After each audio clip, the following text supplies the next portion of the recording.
Ladies and gentlemen, welcome once again to The Q. No Entertainment's movie review podcast that's ready to get its Keanu on. About to say, time for a little 47 Ronin. And Jeff?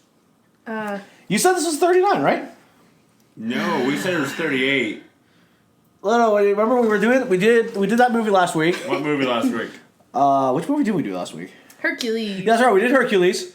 And you told me that after that we were doing 47 Ronin. Yeah. You must have misheard. We said 38 and Sidekicks. You sure about that? I am.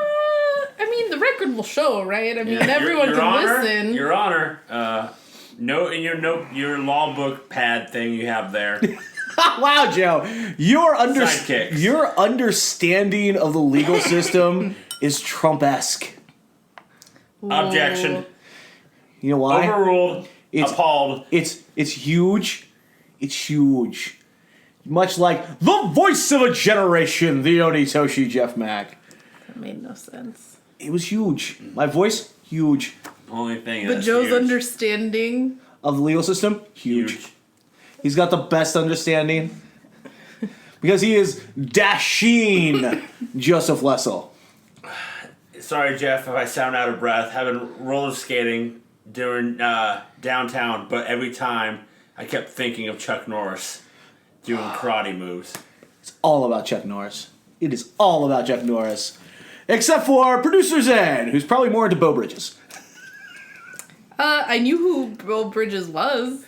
If that Can you counts name for another anything. movie that he's in? No. Exactly. I knew his face. I know his brother, Jeff. Jeff Bridges, very important. Yes. The guy. And by the way, I dude, go the by dude. guy, he the hate dude. me now. Oh, yeah. He hate her. He hate her. He hate her. But what we don't hate is Sidekicks. The movie that really had a large effect on my childhood. And mine. I had never seen excuse it me. before. So this was a whole new experience for me. This came out And in... how this shaped your guys' childhood, I don't know. So here's the thing. This movie came out in 1992. I was 9. I was 4 or 5. So, okay, you're giving me a movie with Joe Piscopo, who was great on Saturday Night Live. Didn't know who he was. Ugh. You give me Winnie Cooper, who is one of the top 3 crushes of my childhood. Hey now. Winnie Cooper, Topanga, and Kelly Kapowski. 2 of my 3. Didn't have Winnie Cooper? 2 of my 2. 2 of your 2? Yeah. I'm trying to think. Well, because you would have been a little early for the Wonder Years. Yeah, I did watch it, but yeah. Sabrina the Teenage Witch? No. It was better. She was better on Clarissa Explains It All. Well, that's true. Alex Mack. See, I was a little late for that one. That was a good one. Welcome to Crush Talk. But one of the most prolific actors of all time, Mako. I like the one name. I'll say, one of my favorite returning guest stars who was never the same person on MASH. And, of course, Chuck Norris. Do you know the kid's name, like the main star of the movie? Jonathan Brandis. Oh yeah, R.I.P. bro. Yeah, sad that he did pass, but Yeah. He did try out for Anakin Skywalker for Did he episode really? 2. Yep. Yeah. But he was surpassed by the great acting of Hayden And Christensen. talented Hayden Christensen. But no, this was all about Chuck Norris back in the day. Because this was, I believe, right around the time of Walker, Texas Ranger. Yeah. Funny thing, like almost this entire cast was on an episode of Walker, Texas Ranger. At some shape point or form. another. Yep. Yeah, I watched. I think Walker came out like 94. No, it was around the same time. 'Cause 92? when I started to look up a few people from the movie, and that's the first thing I noticed is that they were all in Walker, Texas Ranger. I want to say it was right around the same time. 93, I want to say. But Looking back through the IMDb yeah, here. it's like 93 or so, because I know it went to like 98 or 99. Maybe It was on for a long time. Then they came out with the Walker movies. They came out with movies? Like The made-for-TV CBS, movies. yeah. The third one of those actually was in 94. I'm trying to Wait, get it. what? No. Walker Texas Ranger 3 Deadly Ruins was in 1994. Then they must have been more. There have been more of those. Nah, Walker Texas Ranger ran from 1993 to 2001. Boom, boom, boom! So this was... Oh, so You know your Walker, Texas Ranger facts, Joe. when at work, it was on TV for like a year straight on my lunch, and that's all I watched. Is there anything wrong with that? Nothing. Because, I don't know if you know this, Chuck Walker, Norris- great show. Chuck Norris taught me how to park in 4 different spots and just leave my door open. In a Dodge. Yeah. Well, that was a big controversy when he switched to the Dodge. That was such a beautiful truck. All right, I feel like we've gone off topic. But, you grew up, Chuck Norris is the man. The Missing in Action movies, Delta Force, and of course, even going back all the way when he and Bruce Lee were in Way of the Dragon. I saw the unrated version of that, and he wins that fight. I feel like I don't have the same... Well, I know I don't have the same perspective as you guys. One, because I don't have a penis. Oh, And two, what? because I'm white. Wow. just throwing out there, aren't you? I am, just because, I do not know these things about Chuck Norris. All I know is from his epic status that he's gained in all of the pop culture, where he's a badass and can do anything. Chuck Norris facts were amazing. Still are. He is a badass. He has a workout machine. Oh, the Total Gym, baby. Yep. I I need to think give you a that's Total where Gym. I would know him from the most. I knew he was on Walker, Texas Ranger because it came on before wrestling for Yep. some Yes, it time. did. Yep. Yes, And it so I did. always caught the last 5 minutes of Oh, back when it was in syndication. That was beautiful. But no, so I grew up totally a Chuck Norris fan. And it's like, okay, you give me Chuck Norris, Winnie Cooper in a movie about a nerd who daydreams too much Yep. and gets to kick ass. That's- Okay, that's this Jeff's is dream. this is my perfect movie Jeff's as a movie. 9-year-old. This is Jeff's movie because the kid wants to learn karate, and Jeff learned karate. Still waiting for that video. It wasn't karate. It was kung fu. Same thing. B, Same goddamn thing. it does exist. I know Well, where it is. We still haven't seen the proof, so... You're never going to see Well, that I video. just want to say this. The main star, what's his... Jonathan. Jonathan Mendes. All right. If you don't know him by his name, you might know him from the movie Ladybugs, the Rodney Dangerfield movie, when he plays a guy and a girl. Oh, that's right. That is him. Or Zen's favorite movie, It. No. Gross. I'm pretty sure most people would know him as Bastion from The Neverending Story. Who? I didn't recognize him from Neverending Story, I've and never I seen had that seen movie. that movie a lot. Never seen He's it. in the second one. Yeah, the second one, yeah. Oh, and My Girl too. Yep. Yeah. And I also, think. one of the most underrated 90s TV shows of all time, Sequest DSV. Never heard of it. Oh, it was awesome. I remember the If I saw it, opening. then sure. It was the sheriff from Jaws in a submarine. Nope, never heard of Oh, it was so cool. I vaguely remember it. He was also in another movie we might eventually get to. Yes. Which is Looking called at Ghost these Dad. actors' filmography, there are a lot of movies that we could probably be doing out of some of these actors. I'm mad that we don't have. I've tried hard to look for a connection between any of the other movies we've done. How was Mako not in any movie we've Right? done so Right. far? That's the one I really I was focused thinking on, too. the whole, he's probably in Big Trouble or No, Something, for but some no. reason I thought he was in Oh yeah, that movie. Yeah. No, great movie. What was the other? Or Forbidden Kingdom. For some reason, I swear he was in that movie. Nope, that was not Mako. That one bit. No, also it could be the problematic of Mako, one of the greatest actors of all time, has never done anything terrible. That's true. I mean, there's a certain way that he talks, too, that's so memorable. So I could just be confusing him with other movies that I've seen him in. Wait, or nope, TV I found a bad shows. movie he was in. No. That would be RoboCop 3. Bullshit.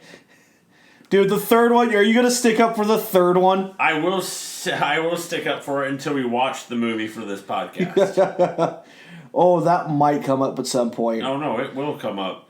But that being said, we have gone through a lot of this show and haven't even started touching the movie yet. Do we have to? No. Yes, we do. We also need to talk about the director of this film, Aaron. Aaron Norris. That's right. When all else fails, get your little brother to direct your stuff. He's directed 11 movies. Really? Yes, and one of them does not star Chuck Norris. Was Chuck Norris supposed to be in the movie? No. What was the movie about? A war movie. Oh. Yeah. It stars the guy from American Ninja. Oh, there's a movie we might need to get to. 4, American Ninja 4, that's what we should Ooh. watch. That was a POS. And also, you know what else he directed? What's that? Walker, Texas Ranger. That too. Chuck did this movie for a favor To his brother? to his brother. That is amazing. Hey, I'm making a movie. You want to be in it? How many scenes? I'll put you in like 15 scenes. Okay, why not? But I'll say, that would be explain why he disappears a lot during that last part. Yeah. But the plot for this masterpiece goeth thusly. A bully teen who fantasizes about being Chuck Norris' sidekick trains in martial arts to fulfill his dreams. That's actually not bad. Not bad. Yeah, not bad at all. It's a perfect description. Of course, this movie also did come out. Oh my goodness. It's the 25th anniversary of Sidekicks! Hell yeah. This worked! But it came out 25 years ago. We're talking about the whole fucking thing. I mean, you can watch it on YouTube for crying out Yeah, loud. watch it on YouTube. You should watch it also. It's great. It's can- only like an hour 40. It's an hour 40. It was a pretty quick watch. You can watch it on YouTube or rent it. That'd be weird if you rented it, but Yeah, it's probably free somewhere on YouTube. digitally. Yeah. So, let's go ahead and get this thing started. And we start in feudal Japan, I think? Somewhere. Wait, what? There's like some... It kind of looked like one of the scenes from Mortal Kombat. Slightly, yes. Or a Glacier promo. Oh, God, no more Glacier promos. Actually, I think we're done with Glacier promos. We're done. Woo! Monday Night War Stories, available here on SoundCloud, iTunes, YouTube, and NoSellEntertainment.com. So, after we make it through the fog, we make it to a temple. Of Doom? Not quite. It's got a nice outside courtyard where they have a woman strung up for sacrifice in front of an army of ninjas. In front of a statue of an Oni. And then there's this dude who looks like a reject from Mortal Kombat with the Oni mask on. And he is going to sacrifice her, I assume. That's what it seemed.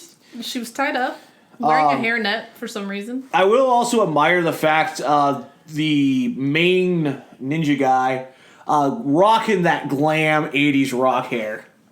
That was It impressive. was terrible. Looked like like someone glued a bunch of random hair to a mask. Jeff must love her moaning. Yes. When That she's- is like when she's my tied number up. one complaint. You didn't... I didn't even notice it. Oh, she's like moaning the whole time when the guy's walking up to her. Yes. Well, she is strung Especially up. when- I no, mean, especially wasn't from the struggling. far scenes. She was not it's- struggling. Yes, it sounded exactly like sex noises. She was moaning, and all she was doing was had her arms tied, and she did nothing. She's like, and she so, was like, scared. but She she's must like, be sacrificed by some... Those are not the same noises you make during sex. You will learn this eventually, Jeff. oh shit, Already to it. burn, baby. So anyways, Mighty Morphin Sebastian Bach here. Hey Jeff, check this burnout. It's salty. No. Just no. It's salty. Anyways, Look it up.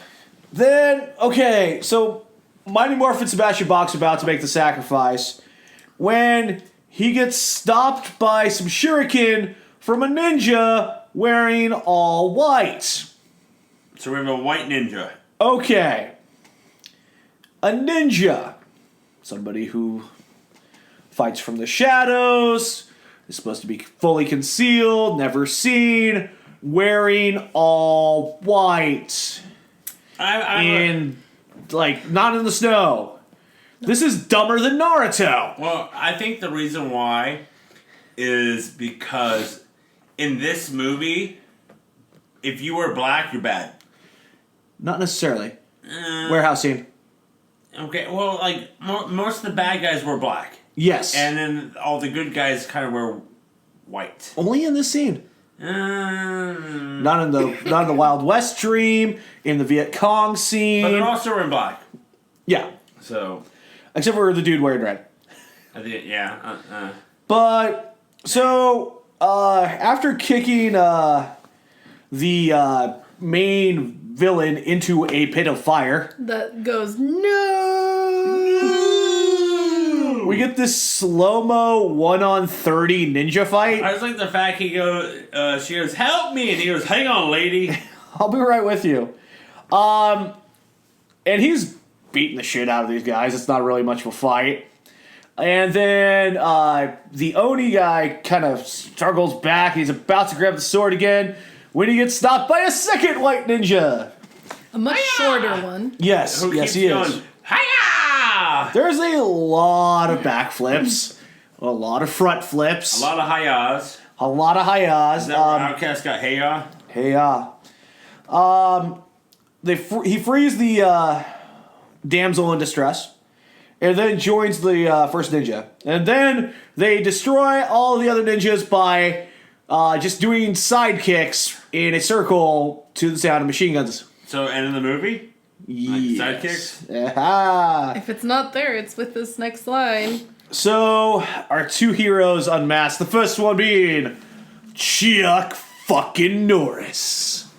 The other one being some teenager named Barry.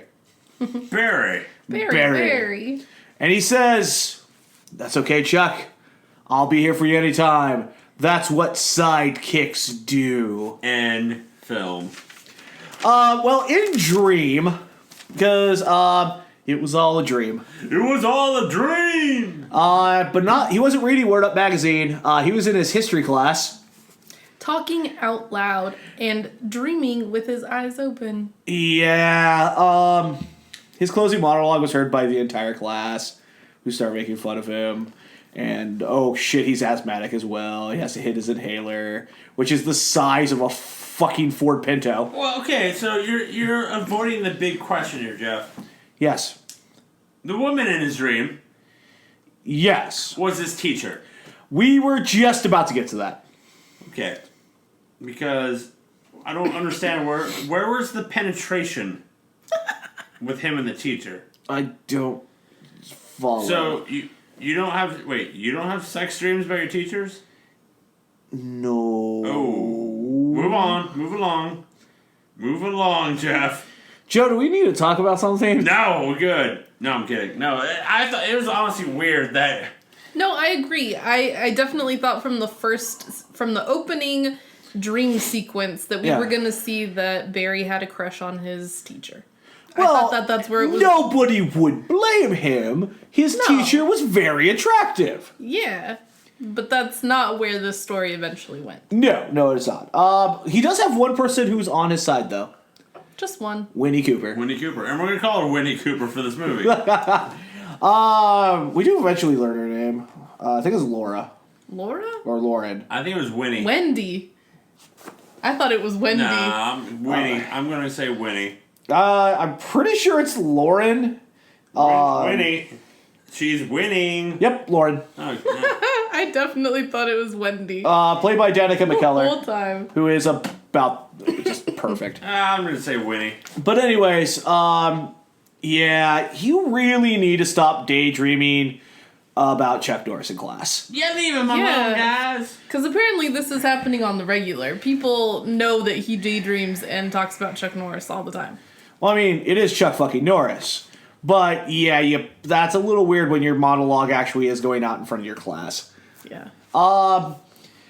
It's to such a bad point that Barry's dad has to meet with Miss Chan, the teacher, to talk about this. And it seems like this is not the first time they've talked about this. No. They know each other pretty well. The banter was there. Yeah, and it's an issue about... She doesn't focus as much on the issue of Barry maybe having psychosomatic problems, but the relationship between father and son. They've gone through some very hard times. The mother's no longer around.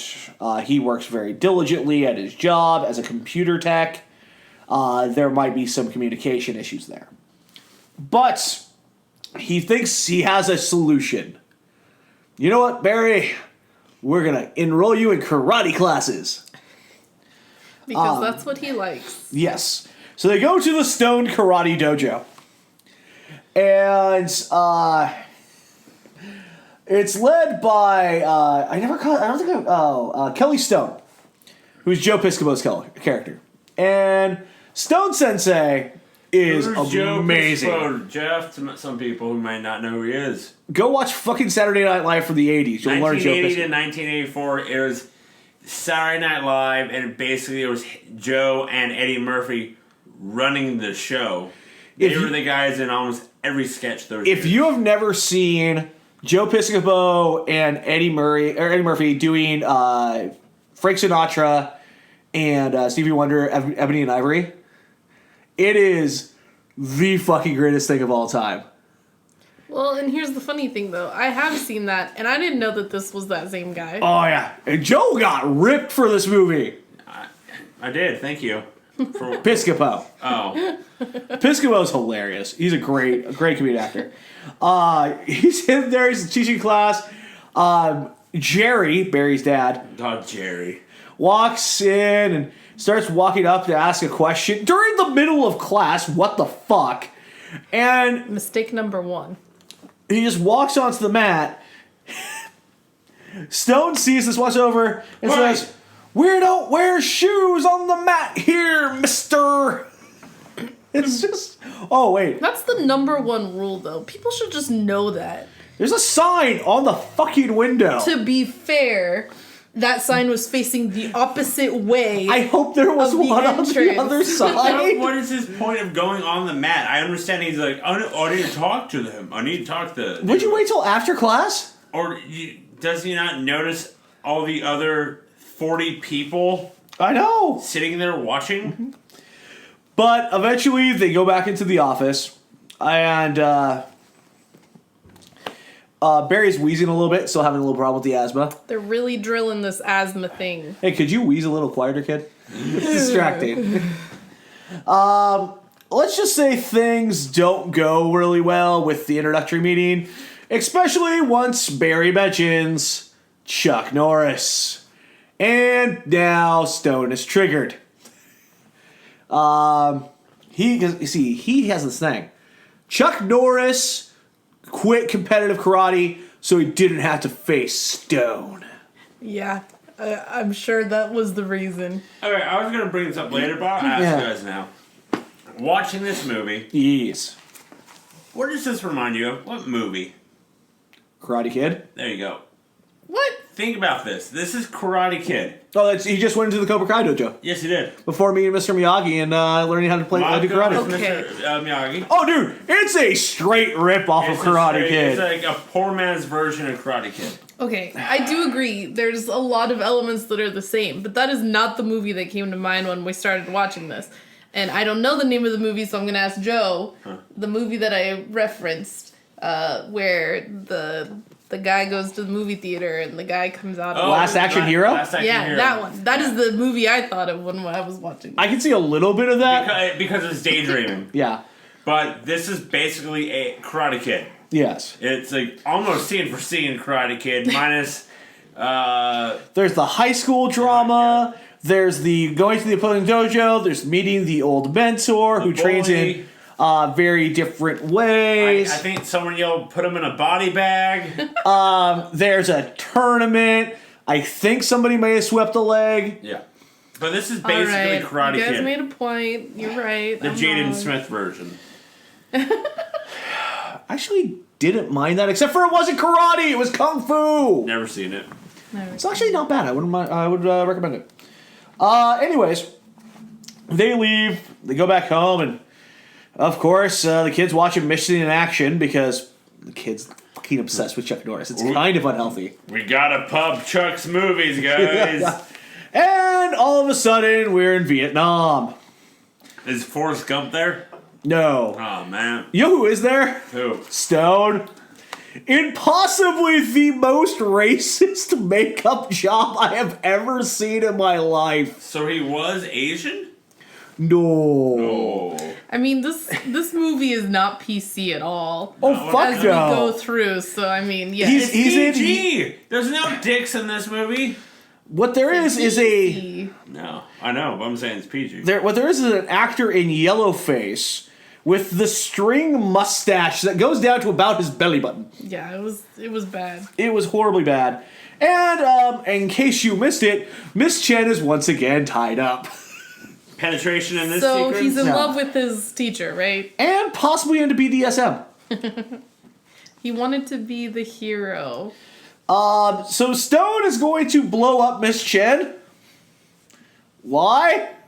I don't know. No one knows why. He sets fire to a line of gunpowder leading to all the barrels. When Chuck fucking Norris pops out of the water with his machine gun and takes out the line of fire with a gun. That is impossible! To stop a fire, a little blaze of fire going down with a bullet! Do you question Chuck Norris? I don't question Chuck Norris. I just question the physics of science. And then Barry pops up next to him with his own gun. And they're just lighting up fools in the most non-violent ways possible. Yeah, I was gonna say, did you notice that no one gets shot in this movie? And they get exploded or an explosion of gunpowder. Yeah. Just happens to throw some guys in the tree and they're down to their underwear. Which in that a dream is its own probably a weird thing, but it's in every dream sequence. Like they have guns, but they shoot the gun out of the guy's hand. They shoot around them, and an explosion happens, and they go flying. Will he save Miss Chen? We won't know because Jerry turned off the TV and told Barry to go to bed. It's time to go to bed. Gotta get your 8 hours. Did you notice something in that scene after Jerry walks away? No. Oh, you didn't see the boom mic hanging from top? Dude, there really was one? Oh, there was I a boom missed mic. that. I didn't missed notice that. it. So the next day we go back to the school. And Miss Chan's walking through the hallways and is harassed by a douchebag teacher. Who is the English teacher at the school, Mapes. He was the nicest douchebag. That was the weirdest part. Oh, yeah. He's just trying to hit that. Yeah. He's trying without- to get in their pants. Oh, yeah. Oh, Understandably. Understandably. I forgot to mention, that was the second time I saw Boom Mike tonight. First one was in the meeting room scene with the teacher and the dad. As he's walking around the chairs, you can see the boom mic come, all of it come down. Jeez. So they're having this conversation about how his dad working in the Chinese restaurant, or her uncle working in a Chinese restaurant's it's just not creative. It's like, what the fuck? It's a job. And then it comes up that she's going to go meet Barry to talk about some of his issues. And he's like, oh, not that kid. He's slow and stupid and hopeless. Which triggers Miss Chan. And she storms off. Barry's in a classroom reading. Good for him. He's just reading. He's reading his magazine. Black Belt Magazine. I thought he was reading a textbook, hopefully. No, every time he has a textbook, Black Belt magazine is shoved into it. Well, that's okay. He's not reading for very long because the helicopter appears over the school. And hanging from the helicopter is Chuck fucking Norris And now it's the middle of the Viet Cong. And he's mouthing something to Barry, and then all of a sudden a ninja crashes through the school wall. I think he was saying, "Look out, Barry." Yeah. Or watch out. Yeah. Watch out, one look of the out. two. Yeah. And as the ninja goes to strike, it ends up being Miss Chan. Just trying to wake up Barry. Okay, so I asked Joe over and over again, what's wrong with this fucking kid? Like, I get that they're trying to make him into this outcast, maybe a geeky kid, but no. This kid, maybe he has a sleeping disorder. At this point, that's where I'm at. This is getting. This is not the one where I really want to get to my main crux of his mental problems. There's one later on where I really think it does. No, this is just like the second time I start to question. Wait until we get to a scene coming up here really quickly. This is where I really think the problems start happening. But anyways, Miss Chan's like, I want you and your father to meet my uncle. I think you guys will get along swimmingly. So with that, we go to the Frying Dragon. Oh, no, before we do that. That's right, the airport scene. This airport scene. So Mako is in line getting ready to take a bus from the terminal. And the gentleman in front of him, an older Asian man as well, is smoking a cigar. And the gentleman behind him is very put off that this gentleman is smoking a cigar. And in the most racist way possible, ask Mako to tell the gentleman to put out the cigar in at least 5 racial slurs. Yeah, it was bad. And it's just so amazing. Well, I don't even know if I can say this right now, but we've come so far. ... We had. We had come this far. We had come, where hearing this was just kind of like, oh my god, I can't believe they said that. What the fuck are you saying? Back then... Was the script written by Steve Bannon? What the fuck? Back in the day, you would hear this on Family Matters or something. Right, like it was so commonplace, okay. and they said it with no problem. Just calling the dude Charlie? What the fuck? Nowadays, ... It's like, whoa, they got away with that? But I do love the fact that he makes this... He gets the cigar from the older guy, Mako does, and he makes the cigar disappear into the dude's jacket. Yes. That was brilliant. No, it was great. And I mean, he clapped back at him, too, with, my name's not Charlie. So this was a good scene overall, but it was just amazing to see the difference from 1992 to now. Oh, wait until the gym scene. Yeah. We'll get there. At the restaurant, Jerry and Miss Chan have a really nice dinner together. They're hitting it off. Oh, yeah, they are. Using that computer knowledge to get through. We learn more about Miss Chan's background, her parents, how they had started up the restaurant. They had both passed now. She brought her uncle in to help. And in the back, we have Mr. Lee and Barry, who is getting hit in the head with balls of dough. Dumplings. And getting trolled hard. Mr. Lee is trolling Barry hard. This is a guy you're meeting for the first time, and he's coming at you this hard. I love it. And Barry doesn't even bat an eyelash, though. Oh, no. He's loving it, it seems. He's got a little bit of a streak to him. He likes getting beat up a little bit, I think. Yeah. Because he stops people's fists with his own face. And he can never attack, because he's always unconscious. At this point, though, a group of bikers has started to cause a ruckus. I thought they were closed. You would think so, but it didn't really matter to these guys. You would think so because all the other tables have the chairs up, and there's our main stars of the movie are the only ones eating in the restaurant. Yep. Oh, yeah. But no, the bikers just barged in. They decided they were taking over the restaurant. And they're having a nice meal there with Jerry. Or what did they start calling him?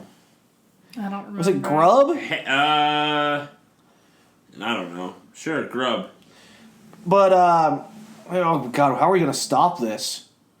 I know. we'll have Mr. Lee go out there as a drunk waiter with a plate full of food, and he beats the ever-loving piss out of these guys. It's amazing. Was it me or did you guys notice the first scene when the bikers show up? Jerry has no glasses on. They cut back, and then they cut back. They cut to the back of the other three actors, stars of the movie, and they cut back to Jerry, and he has glasses on out of nowhere. I didn't even catch that one. I mean, now Really? that I'm thinking about it and replaying it, yes, you're right, but... There was another scene coming up with that of something being placed somewhere, and then the cut away, and then it's not there, and then it cut back, and it's back there. Really? I'll ask you guys when it comes up. And this is a guy I had, one of the bikers, I swear, was in another movie we had watched. Tin Cup. He was in Tin Cup, he was in Con Air. Yeah. I thought he was in Over the Top, but I was wrong. I thought so too. We just cannot find a connection this week. No connection. Damn it.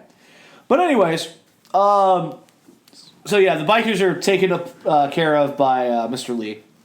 And off they go. The next day, Charlie decides to walk to school. Because this is the instructions of Mr. Lee. For the next 2 weeks, you will walk to school. The next 2 weeks, you will run to school. We will find out if that inhaler is an ally or a crutch. So he starts walking to school. Then he starts monologuing to himself. And then we're in the daydream. Where it's it looks like a scene out of a Metal Gear Solid game. Where you're having to avoid the enemy.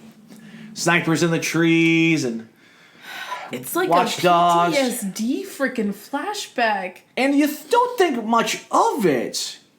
Because, I mean, it's just a daydream. I mean, who hasn't had those? But all of a sudden, we cut back to him outside of the dream, and he's on the fucking ground. He had actually taken cover. He's not having daydreams. He's having full-on hallucinations. Yeah. I'm worried about Barry. His mental health is not good. Because I'll admit, I had a lot of problems growing up as a kid with daydreams. I always was off somewhere else. It happens.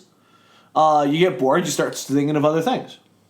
But I never, on the way home from school, decided to duck behind a fence to avoid Charlie's. What the hell? Do you think that he's having these daydreams because it's what he's dealing with inside kind of thing? Could be because something. there's a daydream coming up that I feel like it's just what he's dealing with in real life, and it's just him going away to Fantasyland to, have another reason why he's fighting this situation. It definitely could be. It also could be from his mother passed, 10 years before this? Yes. And it had been hard times for him and his father. It could be a defense mechanism that he put into his head. Maybe. It's kind of hard to play shrink on this one, but... and at this point... Well, no, I'll save that for later on. But I'm still, really hardcore questioning his mental state. Because he's definitely showing some signs of schizophrenia. I'm worried about Barry. Oh, yeah. So we go to school, and they're in English class at a community college? Nice fucking room, Yeah. right? Oh, my God. It's got the multiple levels, the theater seating with the small little desk. What the fuck type of high school is this? A really fancy one. And, okay, so we're in lit class. And there's a bully. Cellini. And he's asked a couple questions by the teacher. It's Mapes again, that douche from earlier. And he can't get the first question right. Lauren gets it right. And he gets, the easiest softball question of all literature you could possibly hope for. I failed it. Right down the pipe with the gravedigger scene from Hamlet. I got it wrong. Alas, poor York, I knew him, Horatio. I got it wrong. Jeff. Really? Yeah. Fucking Hamlet! I thought I was too long, Foo. Thanks for everything, Julie Newmar. Damn it. I'll get you. It was other dog, too. It was fucking Hamlet. You're fucking Hamlet? No! Oh. The scene was from Hamlet. What is that? A movie? Yes, I'll make you watch it sometime. It's only 4 hours long. A TV show? With Ethan Hawke. No, the good one with Branagh. The Ethan Hawke one is pretty good. Oh, the Ethan Hawke Shakespeare in one was Love. shite. No, that's not Shakespeare. That's Gattaca. Gattaca. But anyways, so he misses that question. Lauren mouths the answer over to Barry, and who raises his hand, answers it right. The teacher's in fucking shock that he has gotten an answer right. I like the fact that the bully... So, Winnie Cooper answers the first one. Then the teacher's like, all right, I'll give him an easier one.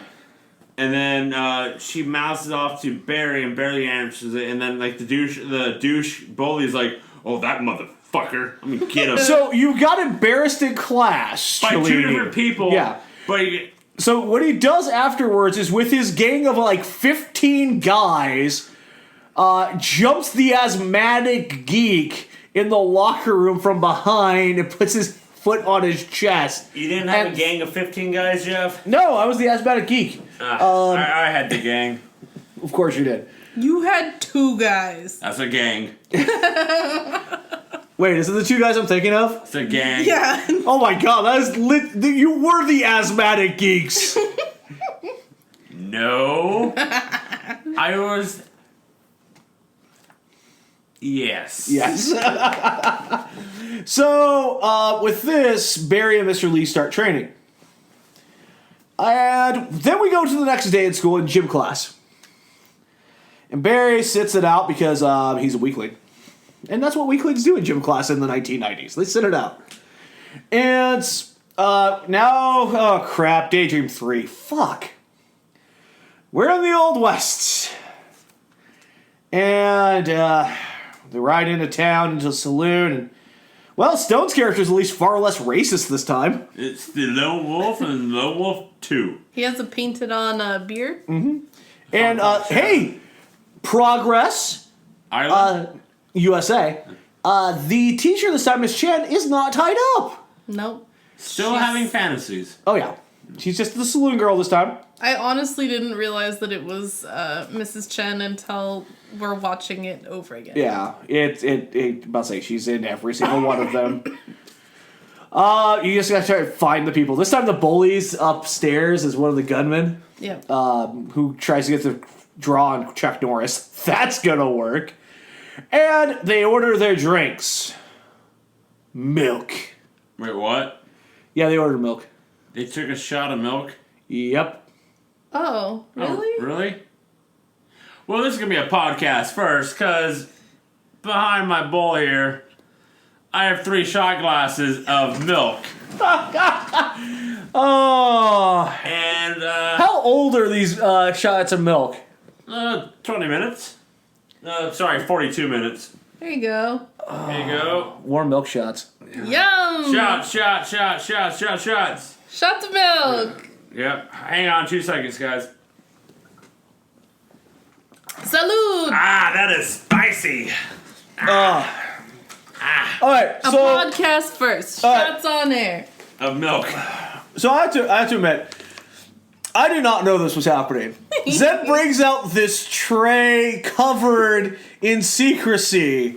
They're not telling me what the fuck's going on. I am worried for my life at this point. Well, when I say let me hand them out, he gets the idea they're shots. I had a hunch it was shots. But not milk. Not milk, because, I mean, let's face it. Jeff loves his milk at breakfast. We know. And at night. I have a glass of milk, Wait, what? I have a glass of milk every night before I go to bed. Joe, that's kind of a normal thing. My God. Wait, hang on. Do you have cookies with your milk? When I'm not having pie. Jeff, you don't have pie. I actually had cake the other day, but I mean, You get no pie. I do love myself Anyways, some pie. I knew that Jeff would enjoy the shot of milk, and I thought it was hilarious. It was Hilarious. so at this point, Barry and Stone decided to do a little quick draw challenge. And it's okay. Wait, quick draw and slap? Nobody fires the goddamn guns! Once again, this movie's PG, so, Yeah, because that stuff can't stop the music from big, sopping, soapy dicks. See, thank you. I'm not the only one who saw the big soapy dick. No, you're just the one that kept on going back to it. I don't know what you're talking about. He had to Over prove and his over point, and over again. because I still stand that I saw no big soapy dicks. Well, do you want me to put it back on? No, I'll show you. I'm good. Thank I you. swear, this man watches this more than people watch the Zapruder film. The man is just there, transfixed on big soapy dicks all day long, just trying to prove his point about the big soapy dicks. It's Joe's life mission to prove to everybody there was big soapy dicks in the scene. He's transfixed on the dicks. He is. It's okay. But anyways, Barry and Stone do this quick draw and slap challenge. Wait, what? We're talking about dicks again? No, we're talking about quick draw and slap. Oh, okay. And Barry wins every single time. And then Stone throws a bottle at him, but it ends up being a volleyball that hits him in the face in real life. And he's woken up by Bull from Night Court, yelling at him. Night Court. I loved Night Court. My mom watched it all the time. Great fucking show. Wasn't he in Richie Rich? He was in a lot of movies. He was in a lot of stuff. I was hoping that he would be our connection, but I just looked through his whole IMDb and no. The one other movie I remember him from is Loaded Weapon 1. Oh, yeah. Loaded Weapons were such horrible movies, but they were so good. Which Cage is he on? He's on the right. Stay to the left! Stay to the left! So his punishment for falling asleep in class is to climb a rope. Now, I never had to do a rope climb in PE in school. Did you guys ever have to do that? I asked Joe the same question. We had a rope in elementary school, and it was part of our day where we had to do a little bit of everything. Gymnastics day kind of thing? No, it was... Like field day? No, it was the, like... Was it the President's Fitness Challenge? Yes! The Presidential Fitness Challenge! Yes, it was that day. They would set up the rope, and you could go up it if you could, and I mean, I tried maybe once or twice and could not figure it out. See, we never had the rope climb. We had the pull-ups, the sit-ups, and the push-ups. And the reachy thing? And the reachy thing, and then Where running. they measured how far you could go? That was... The President's Fitness Challenge was I dumb. tried to do the ropes, but Chuck Norris would never show up for me. So I got like a foot off on the rope, and I gave up because Chuck never showed. So, yeah. So he starts trying to climb the rope, gets like 2 feet up and quits. Lauren trying to egg him on. You can do it, Barry! And the whole class laughs at her. And then Chuck Norris appears on the other rope. He's having a conversation with imaginary Chuck Norris in front of people in a gym class. There is problems with this kid's head. Major problem. But somehow imaginary Chuck Norris teaches him how to properly climb a rope. Yes. And he it just works. magically gets it. So maybe he knew this already, but he manifested Chuck Norris to remind him of what he already knew. He just believed in the Chuck. You know, this kid's fucked up. He is. And he gets a smattering of applause for his success. They don't show him come down, though. No. Which always seemed to be the one part I would never want to I deal really with. wish they showed us that the after. Like, guys, I need help. Yep. Help. Afterwards, Lauren and Barry walk home. How sweet. And he walks her to her house. And then confesses his feelings for her. And that goes poorly. Yeah, she didn't really like him like that. More of like just a friend. Because she really worries about Barry. Yeah, and he's like, you fucking pity me. You bitch! I mean, he overreacted a little bit. Oh, in this you kidding? moment. He runs away crying. There's nothing wrong all the way crying. home, wheezing and crying. It was the way he ran away and then pushed away the only person that, like, even slightly cared. The way he ran, the sound he was making when he ran away sounded like the fucking water boy. You know, he's had a hard life. He has! And so he decides to take it out on his inhaler by Gronk spiking it. And, Yeah. Yeah, this causes him to drift into another daydream where he's being tortured by his gym teacher who's dressed as a Nazi. Well, this is the scene. This is what I was. The last daydream we had about how I was saying that how these daydreams might mean something, what he's thinking in his head or something. Mm-hmm. Because, in fact, in the scene in real life, he can't breathe. Yeah. And then in this scene, the gym teacher is torturing him by, spinning a wheel and it has chains attached to it and it's tightening up, making him can't breathe. Let's say it's tightening around his chest and abdomen. Yeah. Chuck is unable to help as he's been captured, and he wakes up in an ambulance with his dad. They take him to the hospital, and the doctor's befuddled because there's no scarring, or very minimal scarring, to show that there was a massive asthma attack or anything like that. There was problems with his airways. So is the asthma like... Was that... Sorry. Go ahead. I Was think we're on the same that note. even in reference to his asthma, though? Because asthma doesn't leave scar tissue on your lungs. So this is the first time that I'm like, wait a minute. This kid has some severe medical issues that they were thinking they would pick up on an x-ray from previous surgeries or conditions. It's really weird. It doesn't make any sense. But Because they seem to have a history with this doctor. Yeah. There seems to be something wrong with fucking Barry. They're on first name basis. But Miss Chan and Mr. Lee show up. And Mr. Lee just runs right into the room, fuck the doctors, and decides to apply some ancient homemade remedy to the kid's chest. Or as what Zen called it. Vicks Vapor Rub. Oh, yeah, it was Vicks Vapor Rub. It was ancient Chinese version of Vicks Vapor Rub that smelled of shit. I was thinking he was going to do like that soft kitty, a warm kitty song. It's like, But here's the thing. You're in a hospital. If any doctor would have seen that, they'd be like, fuck no. sir, what are you touching that? Why are you taking that shirt off that young man? Why are you rubbing the chest of a young boy?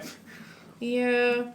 I mean, okay. But back to this thing. There is something wrong with Barry. And at this point in the movie, I turned to Joe and I was like, there's going to be some fucking big ending with Barry, isn't there? And all I did was smile and said, keep watching.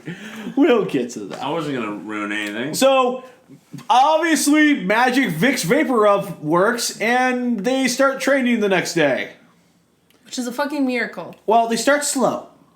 Not really, though. No, actually, it kind of picks up pretty quick. And then Barry's like, okay, I'm cool, because montage, by the way. We're not that far out of the 80s. We're not that far out of the 80s. Montages. I gotta bring up the montage. Barry's wearing the same clothes every scene. Pretty close. No, it's not pretty close. It is every scene.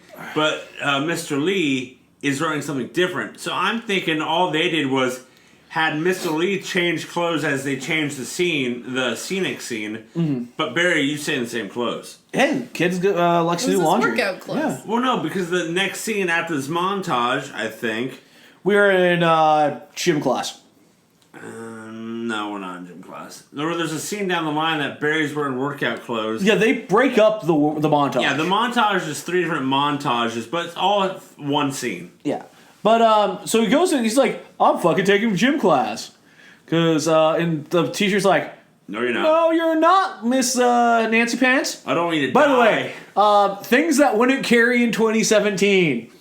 All of the calling a male student lady probably wouldn't go over well.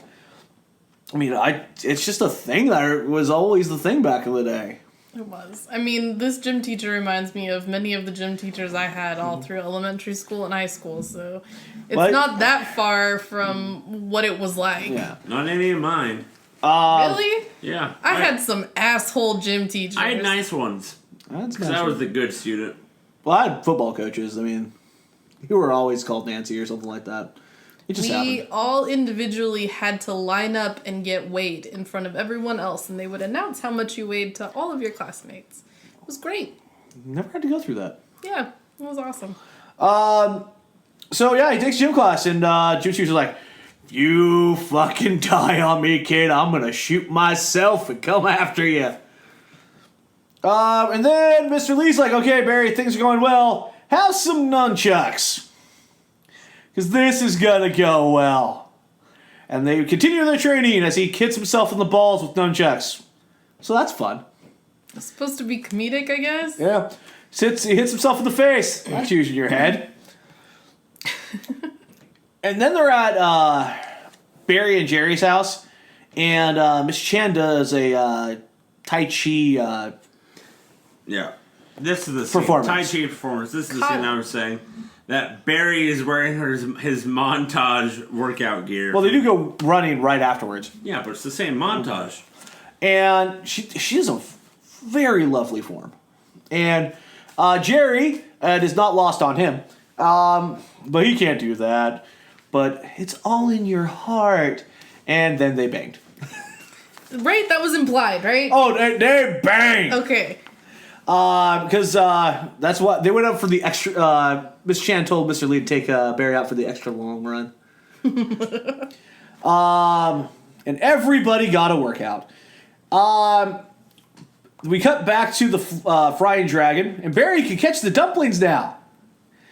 And they talk about the ability to control one's dreams. Well, in every movie we've done, there's like a montage. Or how long do you think this movie took place? Oh, by the way, there's still more training after the scene. Oh, I know, but I just want to say, I feel like this movie alone, I think the process of this movie is a month. At least a month, if not longer. They set guidelines for each week, Yeah. kind of thing, and like you can see that he's doing it each week. So I'm like, in my mind, okay, that is a month in this movie. While other movies we've done, it's been literally 24 hours, like Catwoman. I would actually say this actually could even go like 2 or 3 months with the amount of progress he makes. Yeah, 2 to 3 months. While like Catwoman, A day. But yeah, they talk about controlling his ability to control his dreams. And then if he can ever get to the point where he can control his dreams, they can actually be more fruitful dreams and actually help him. And then we go back to training because fucking run. And then we go back to school. And Barry's bringing in the balls. He's carrying that big sack of balls. And the cronies and the Cellini are watching the cheerleaders. And Barry comes in. Cellini makes a joke about Barry's asthma. Barry tells Cellini he could stick it. no, you stick it. And then Cellini attacks her from behind again. And we're back to that whole scene with Barry on the ground with Cellini's foot on his chest. But Barry has had enough. He fights back. We have a full-on, karate fight. You never had a karate fight in high school, Jeff? No, I did not. They were all the rave when I was in school. We just had the chest bounce. Like, you want to go? You want to go? And then we had and then you were waiting for someone to push you back, so that hold me back, bro. Yeah. Hold me back. Yeah. Oh yeah, I had my butt. See. That's the thing. I never had to ask for that. My friends always knew to hold me back. They had me. The 2 times it had to happen, they knew to hold me back. Well, I was undefeated in my karate days. You know, if you have a 0-0 record, that is undefeated. No, I was 2-0. I beat up that kid in the wheelchair. He deserved it. That actually makes sense. But anyways, He eyeballed me. Cellini and Barry's fight. He can wheel around. Come on. Barry holds his own fairly well here. He does. He looks pretty impressive. But to be fair, you can tell if this fight goes the distance, Cellini's going to win. He's vastly more experienced. Yeah. But it gets broken up by the gym teacher. And he sends Cellini off. And he's like, Barry, that's a good job. Proud of you, son. Not bad at all. Not bad at all. And Lauren is all about Barry now. All it took was a karate fight. She's like, oh, wait. You can fight and beat up people? Oh, yeah. Do me now. She wanted some Barry right there and then. Barry made salad dressing in and around her mouth. Ew. So they decide, oh yeah, we're gonna go to the zoo. Yeah, let's go to the zoo. Then Barry goes home that night. He's doing pull-ups, and guess what? It's dream time. This time... Before we get into the dream, though, Yeah. he falls asleep or goes into La La Land while mid chin up. Oh, yeah. Chin above the bar. And he holds this for this entire daydream. Which takes, 5-7 minutes? Yes. This is one of the better ones, I'm not even gonna lie. I love this one. So, Chuck and Barry are on the roof of, a warehouse. Oh, Zen, you know why? In all black. Do you know why he was able to stay on top of the pole? He's on a box. Yeah, he's a little giantsing it. I know. Okay, then quit complaining. So they're in all black with sawed-off shotguns infiltrating this place. Are they bad guys in this? No, they're good guys, though. Good guys. Are you sure? You know why? Because the guys they're going after are poisoning candy and turning piñatas into bombs. No. You can tell from the giant containers they're putting the candy that say MSG and smog. Oh no, I'm not debating that the people that they're fighting are even worse guys. Yeah. But the way that they're dressed in this scene, mullets, dark jackets, sawed-off shotguns, I think they're supposed to be bad guys too. Oh, they're Just good bad guys. Also, yeah, they're tweeners. Yeah, it's heels versus heels. Yeah. So, okay. Stone is, again, main bad guy, is directing his lackeys into the poisoning of the candy, actually orchestrating how it's working. Oh, that is so much fun. He is camping it the fuck up. They break in by... Okay, there was a guy who was holding guard, sitting, who was in a recliner. They taped the guy to the recliner, and they send him down into the main part of the factory. I think the guy in the recliner was the teacher, the other teacher, the guy teacher. That could have been, yeah. Mapes, yeah. Yeah. How the fuck did that recliner make that turn? Oh, you didn't see the rope behind it? The one that's doing the 90-degree turn around the corner? Yeah. That's impressive cornering for a lazy boy. Movie magic. Eventually, Barry and Chuck come in with giant explosions. Because that's how you make an interest. And, yeah, it's another non-violent shootout. Even when Barry breaks out a fucking bazooka. No, nobody dies. You sure? Yeah, nobody dies. There was a little midget on the floor that kind of looked like he was dead. No, he was still breathing. Okay. Just had candy splashed all over him. Though, that was one hell of a fall Stone took at the end when he was stuck to the roof and fell all the way down. And Chuck Norris was like, gee. Yeah. By the way, at the beginning of the scene, Miss Chan was there and she was being forced to talk, so they took her into interrogate her. And they go in, they finally find her, they turn the chair around that she's in, and that's not Miss Chan. That's Lauren. That's Lauren. And Chuck's like, where the fuck's Noreen? It's like, ha! It's my dream, Chuck. Where the hell would I have her here? So he can manipulate his dreams now. Yes, he has control. Everything is better. So we go to school the next day, and Cellini's like, Barry, you want some? Come get some. Karate tournament. So at this point, though, there's an obvious difference with Barry.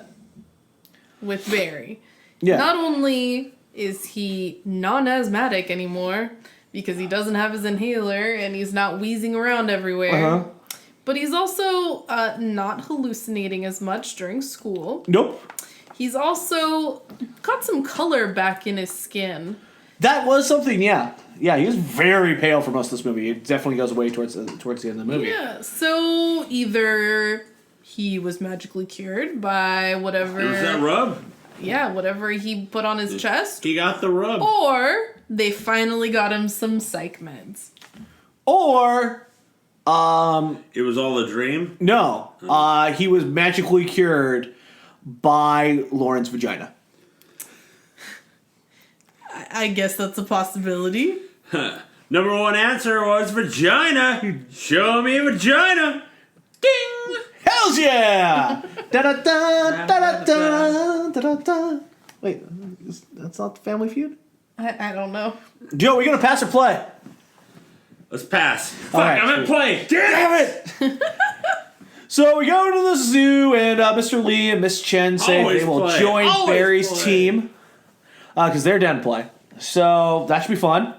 And then more training! And this is where it's like, oh yeah. At one point, Barry just leaves his inhaler behind and it doesn't even notice it. And Mr. Lee's like, yeah, I was right. Yeah. So now we go to the tournament. The Texas Karate Open. Hold on. So I didn't really notice this when we watched this movie just a few hours ago, but Yeah. now rewatching it, and a lot of the training montages Yes. that happen after the initial one, Yes. it's a lot of hand-to-hand combat. Yeah, it's karate. That's kind of a thing. Just remember that when we go into Oh, no. You know how this was a fight between Barry and Cellini? Remember that. Yeah. Oh, yeah. Yeah. Oh, yeah. Yeah, that blew my mind what happened. We'll get there. Bullshit. Well, they already run into one gigantic snag. They can't enter the tournament. Why is that? Well, okay, so who's on the team? Barry? Okay, that's one. That's all I've been told. Oh, no, because remember we just did the zoo scene. So, Mr. Lee. Oh, I wasn't paying attention to that. Okay. Yeah, we know. And Miss Chan I don't like turtles. joined the team. So how many is that? 3. That's 3. Problem is, your team has to have 4, at least. Well, that's dumb. We can't get his dad. That is exactly where I thought they were gonna go. I thought they were gonna get his dad, and his dad was gonna be a total badass. Crap, we gotta find a 4th. Don't tell Barry. Barry, go watch some of the tournament stuff that's going on. They're doing demonstrations before the actual tournament starts. And you're like, oh crap, we gotta find a 4th. Who can we get to a 4th? Ladies and gentlemen, welcome Chuck Norris. Oh, Chuck Norris! Sorry, okay.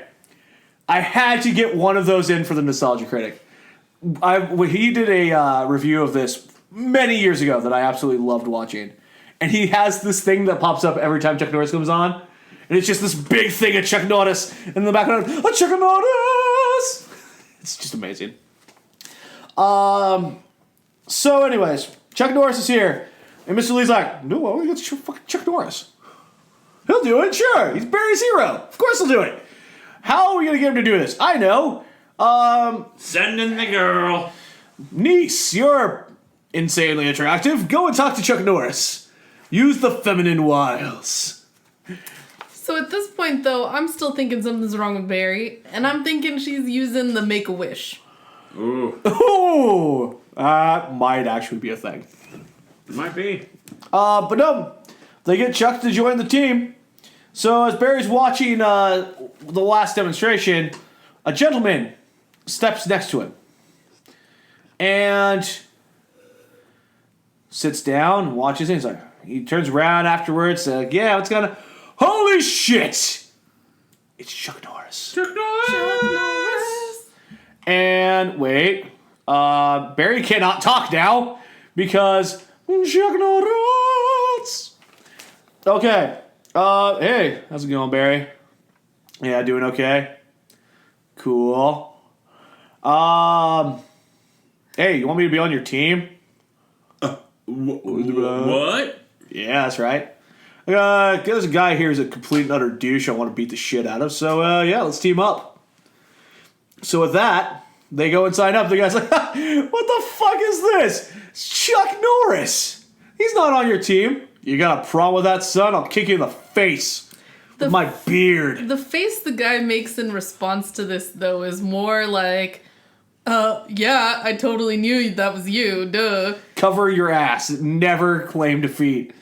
So the team is set. And then Mr. Lee's like, okay, I'm going back to the restaurant. See you guys later. Wait, what the fuck? He has a restaurant to run. Just be back by 2, okay? We do actually need you to compete in this thing. So, we start our competition. The first things up is the woman's kata, which is generally a weaponless technique, almost a dance routine using martial arts techniques. And Miss Chan is, again, just absolutely wonderful in her movements. Very fluid, a beautiful representation. But the gal from the Stone Dojo, very strong as well. She was an actual person. Whatever her name was in the movie was actually her real name. Yeah, she is. So I wouldn't be surprised if she was an actual, martial artist. And there are a lot in this movie. And unfortunately, Miss Chan comes in second. The gal from the Stone Dojo gets first. On to number 2 in the set here. And that's going to be brick breaking. And Shalini comes up for the Stone Dojo. And he sets the record by breaking 8 bricks. And then, okay, so that's it. Oh, wait, we got one more. That's right, the Frying Dragon team. Which is also very non-PC because it's a play on Flying Dragon, but in an accent. It's a frying dragon. It fries food. Fry wonton? Come on, Zen. Yeah, sure. That's where that name came from. Hey, they better let him compete. They're sponsoring the tournament. But, oh crap, Mr. Lee's supposed to be doing the break. What time is it? 2:30? He's supposed to be here a half hour ago. Finally, he shows up. Wait, I'm here. And he's wearing all his work gear. He's wearing his apron from the restaurant. Sir, you need to have a gi on. You don't need a gi to break bricks. Man, you got me there. Damn it. He's like, give me one more. And he gets it and smashes the fuck out of it. No problems. So with that being said, another impressive outing for both the Stone Dojo and the Frying Dragon. Our third event is the weapons demonstration. Stone Dojo had a guy with a sword display that went fairly well. Yeah. But up for the Frying Dragon is Barry and his nunchucks. And he's starting his routine, doing well. And then, oh shit, we're going to the Daydream. Wait, nope, he's just going White Ninja mode. And go, only go, switches Power to the White Rangers. Ninja because it's someone else doing the tricks. Also, it's super padded. Yeah, that too. And he is whipping those nunchucks around. It was impressive, but you could just totally tell there was a 35-year-old guy.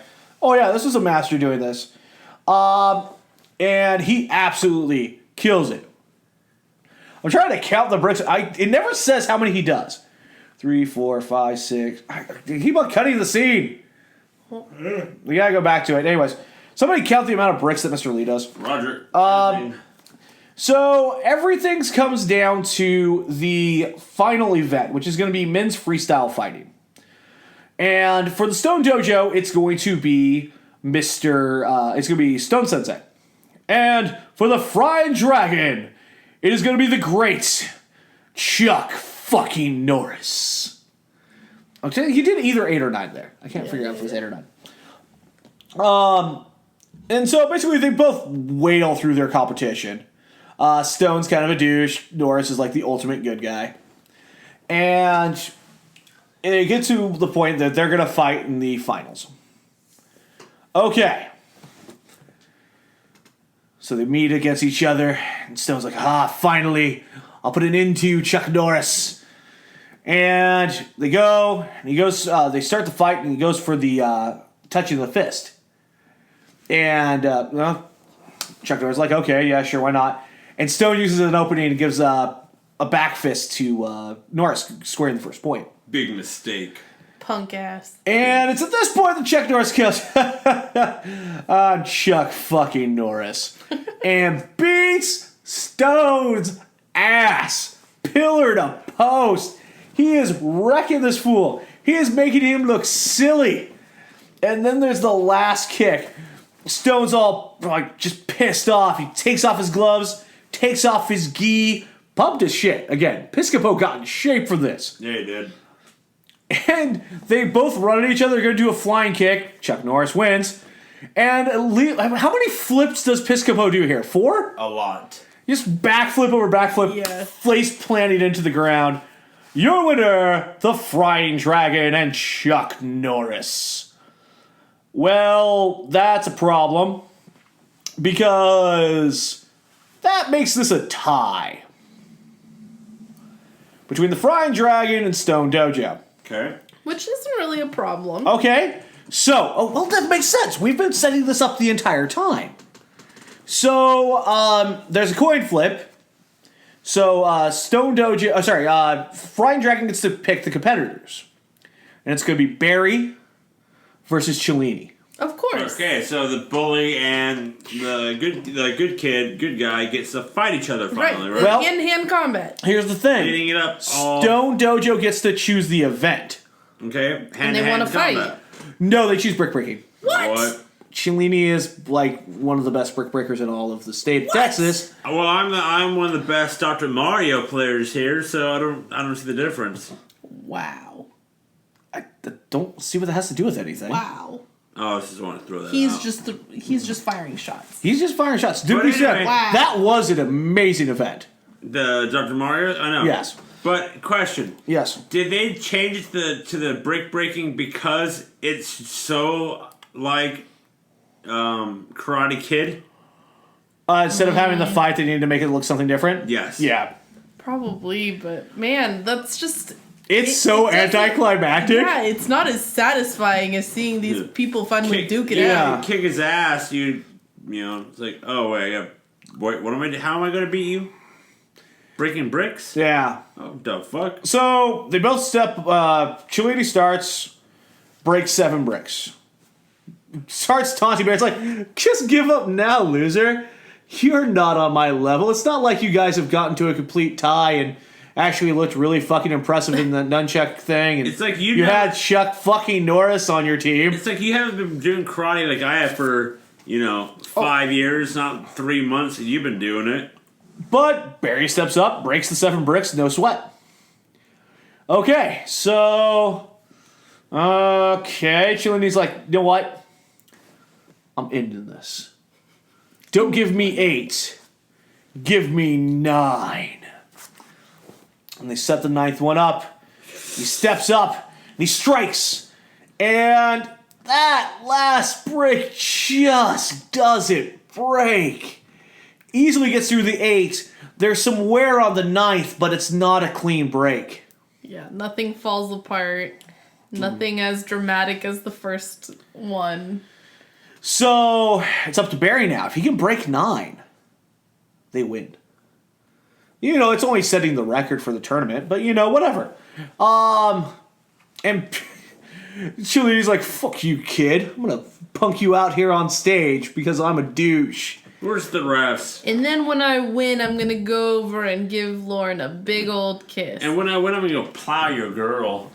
Big old victory fuck. And, VF, baby. Victory fuck. Oh. victory fuck. So, Mr. Lee is like, no, focus. Do not take your anger out on him. Take it out on the bricks. And I know it will focus you. I'm going to set the bricks on fire. Is this legal in this?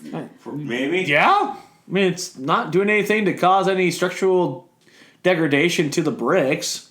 I mean, we don't know that. It's stone and fire. Generally, they're okay. But yeah, now the bricks are on fire. And Barry steps up, bashes through all 9 of them. Also doesn't catch fire, which is a good thing as well. Which is pretty amazing. Yes. As he's like chest deep into the fiery brick rubble. Not only Yeah, that, but then no one really picks up the bricks that are still on fire, that are on the mat, Yeah, that's pretty impressive. and nothing else caught on fire, so... Also, do you know who was absent from all of this? Ooh. Who? Chuck Norris! What? Chuck Norris. He wasn't there? He wasn't there. So he did all his fighting and then he left? Yeah. Oh, okay. Wow, what a punk. But, yeah. They celebrate their victory, and then We cut to a scene outside of the arena where Chuck and Barry are having one last chat. And Barry never says thank you, the ungrateful prick of a kid he is. Well, he's like, it's been always a dream to meet you, and Chuck being Chuck, like, always follow your dream. And then your dreams always come out true, or, you know. As Jerry and Miss Chan, or probably eventually his new mom, come out of the arena with the trophy, he walks away, leaving his copy of Black Belt magazine on the bench. And he turns around, and Chuck has vanished. So, again, something's wrong with Barry. He was talking. I think Chuck went into the magazine. No. This was all a hallucination again, talking on the bench. He finally realized he didn't need the crutch of the magazine because he literally took this magazine everywhere with him. This is true. It was with him at all times. And so now he realized he didn't need Chuck. He didn't need the magazine. He just needed himself. That being said, it was amazing how well that thing held up in the shower, though. Yeah. But they walk away, and the last scene we get is another hand picking up the Black Belt magazine from the bench. And it's another child, smaller child. And he's like, oh, this is so cool. It's a used, destroyed magazine. With Chuck Norris on the cover. Chuck fucking Norris. And he goes away, he takes it away as he is in a wheelchair. Can he also live his dream to fight in a martial arts tournament? Stay tuned. You know what? Maybe the magazine is magic. It could be. Or maybe he's just now caught the poltergeist that was in that thing and is now going to have psychosomatic problems. Because this is the last scene, and the credits roll as the little boy's, wheeling himself away. But Zen's like, this better not be the ending. It is. She's like, I need answers. And yeah, I need to know what was wrong with Barry. A lot. No, but I need a diagnosis. I need to know if this was a make-a-wish. I need to know a lot of things. I am not satisfied with the ending. Well, why don't you tweet Chuck Norris and you find out? Go on Twitter and start asking, Chuck wouldn't know. It would be Aaron that would know. You go ask Aaron. Ask Aaron. Ask Aaron. Hey, Ron. What's up with Barry? That's what I want to know. With that movie out of the way, let's talk about how this thing was received. This is a weird one because, again, Joe, we had a little bit of a change in the release here. Yeah, we had a limited release, like April, 1st, 3rd type thing, and then 3 weeks later it had the worldwide. So you give me the box office when it did its limited, so it didn't make the rankings. It wouldn't have had a chance anyways that week. Yeah, the limited week, it did not do anything, but the worldwide, it got second place in 3 weeks later. 3.7 million. Yeah. The week that it came out, and the limited release, here's the thing. It was opening weekend for Indecent Proposal, which did $18 million. It was also opening weekend of The Sandlot. Ooh. Which, if you were a kid, you're probably going to see The fucking Sandlot, because that movie is just one of the best. Yep. That did 4.9 million. Also, Cop and a Half in its second week did 4.5. And one of the worst movies of my childhood came in at number 5, Teenage Mutant Ninja Turtles 3. I saw that one in theaters. So did I. And that's some bad memories. This movie grossed $17 million, which is not good. We don't actually have a budget for this. Maybe for then it was good. Again, Indecent Proposal did $18 million in its opening week. Okay, well played. As for ratings on this one, this has a 4.9 out of 10 on IMDb. Rotten Tomatoes, we have an audience at 48% rotten. Pretty close to right down the middle. But critics gave this a 13% rotten. Ooh. So with that being said, we must give it our own 5-star match ranking. And as always for this, we start with you, Producer Zen. What is your 5-star match ranking for Sidekicks? Well, I can see where you guys would have nostalgia with this movie. I definitely think if I would have seen this movie as a kid, that maybe I would have been into it. But for me now, watching it as an adult, I have so many questions. And they were not answered, so I'm not completely fulfilled. But it wasn't terrible. I'm gonna give it a 1.5. Ooh. I mean, it wasn't a work of art. It's like, oh, it's a good movie. Then you're like 1.5. It wasn't a great movie. Oh my god. So, Mr. Lessel. Yes. As someone who's almost as nostalgic for this movie as myself, Yes. what is your 5-star match ranking Okay. for Sidekicks? I have 2. Before seeing my 5-star review for this was 4 stars. Before watching it, because of nostalgia, and I watched it I don't know how many times when I was younger.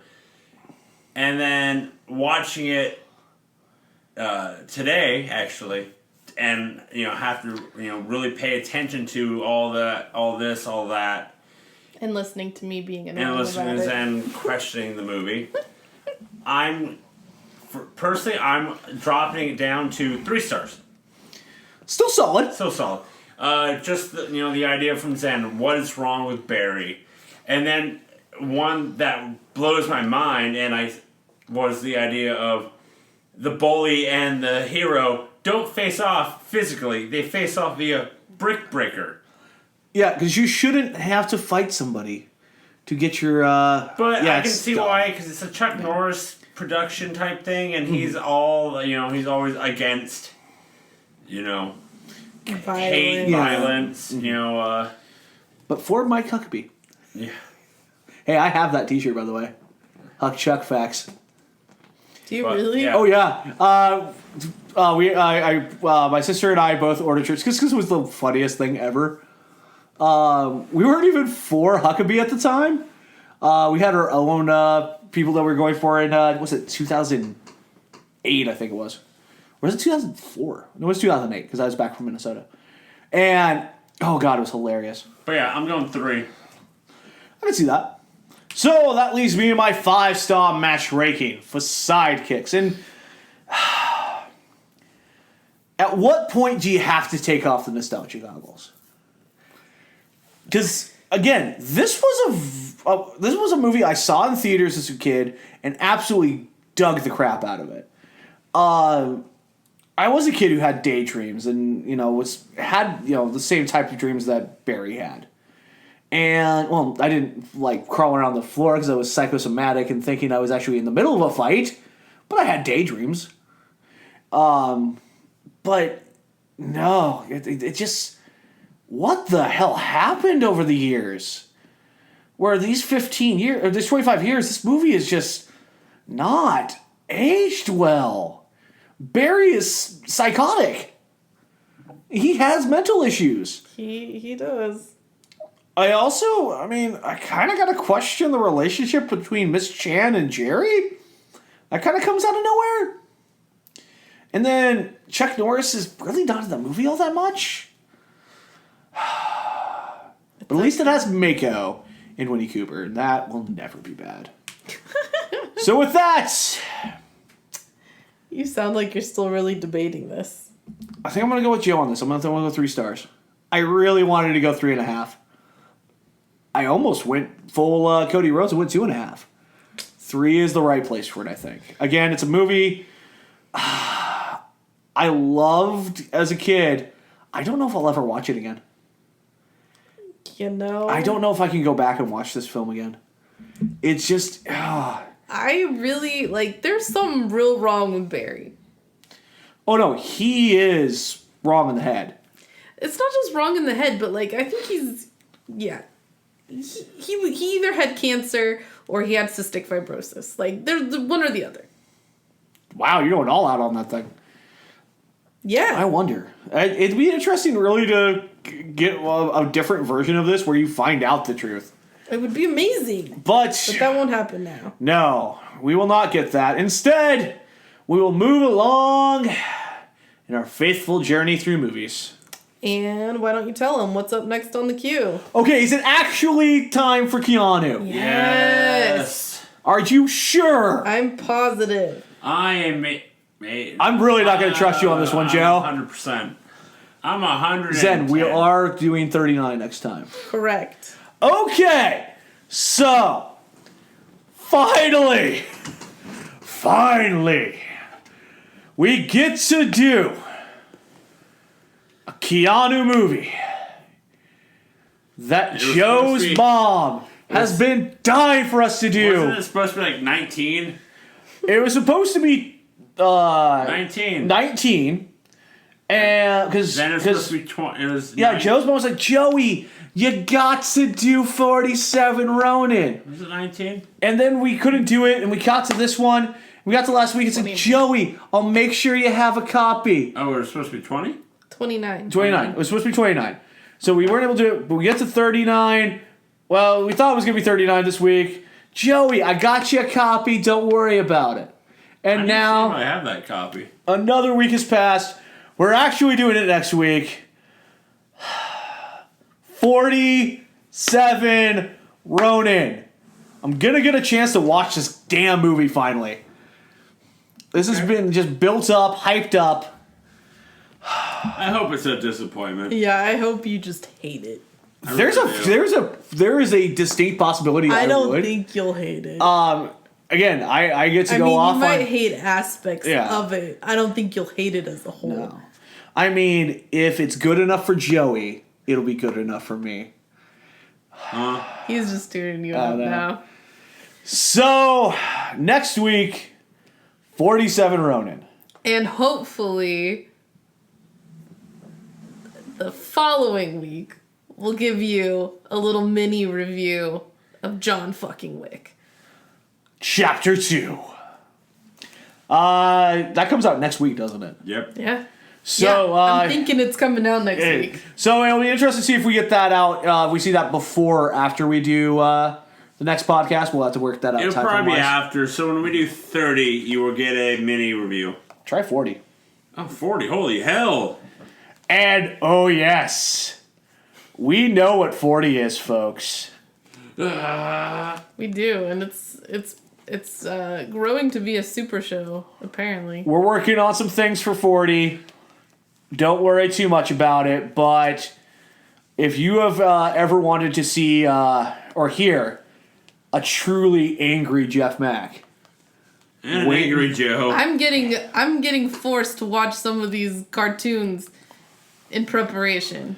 I mean, no, you're not. It's not even the real cartoon. Well, I don't know any backstory, so now I'm learning some backstory. If you know how angry I was at Godzilla, it doesn't equal how angry I am about number 40. Yeah. 40 is worse. 40 upsets me even more. But we'll get to that one eventually here on SoundCloud, on iTunes, on YouTube, and on the new NoCellEntertainment.com, where you can rate, subscribe, follow, tell everyone you know about No Cell Entertainment. You can also follow us on Twitter at NoCellENT. We're on Instagram at NoCellENT, Snapchat NoCellPodcast, Facebook.com/NoCellEntertainment.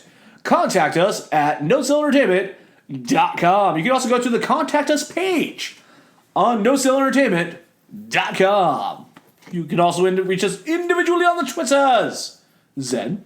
At Producer Zen. Joe. At Dash Sheen. It's a thing, that really folks. what you're thinking? It's Da.